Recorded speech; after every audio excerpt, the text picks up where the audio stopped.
आज तर तुमचा भाऊ उठलाय तरी पण अर्धा झोपेतच आहे. आज सकाळ सकाळी लयच लवकर उठलो होतो. कारण आपल्याला हृदय भाऊ आणि हृदय भाऊच्या मम्मीला सोडायला जायचं होतं रेल्वे स्टेशनला. मग आलतो आपण रेल्वे स्टेशनला सोडायला. दोघांना पण मस्तपैकी रेल्वे स्टेशनवर सोडलं आणि आपण आपल्या लायब्ररीत जाऊन बसलो. लॅबमध्ये गेलो. मस्तपैकी सकाळी सकाळी फ्रेश झालो, सगळं आवरलं आणि लगेच ग्राउंडला गेलो. ग्राउंडला पोहोचल्या पोहोचल्या आज आपला स्पीड वर्कआउट होता. तर सगळे स्पीड वर्कआउटच्या तयारीच लागले होते. तर स्पीड वर्कआउट म्हणलं का पोरांना लय मजा वाटते. मस्तपैकी मग सगळीकडे वॉर्मअप वगैरे चाललेला. आपण पण थोडासा वॉर्मअप केला आणि वॉर्मअप झालं की लगेच आपल्या स्पीड वर्कआउटला आपल्याला चालू करायचं होतं.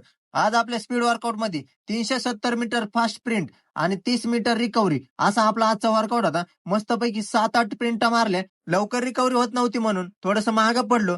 पण आज स्पीड वर्कआउट मारायला खूपच मजा आली होती. आज झाला होता मग आपला स्पीड वर्कआउट मारून झाल्यावर कूल डाऊन साठी मस्तपैकी 3-4 राऊंड घेतले अजून आणि लगेच मग म्हणलं आता अप्पर बॉडीचा वर्कआउट करू. लगेच आलो आपण इकडे जोर डिप्स मारायला. पहिले मारले आपण जोर मारल्याच्या नंतर लगेच आपण डिप्स घेतले आणि डिप्स मारून झाल्यावर लगेच मग ऍपचा वर्कआउट चालू केला. इकडे सुहास आणि आपला अजय भाऊ बी चालू झाले. त्यासोबत इकडे तुषार भाऊ पण आणि इकडे तुमचा भाऊ पण. मस्तपैकी मग सगळा वर्कआउट पूर्ण केला. ऍपचे 4-5 सेट घेतले आणि घरी निघालो. घरी आलेल्या जशी घरात एंट्री मारली तसेच आपल्या आईनं कामं सांगायला चालू केली. आता कधीतरी तावडी सापडतो म्हणून सगळेच कामं करून घेतात.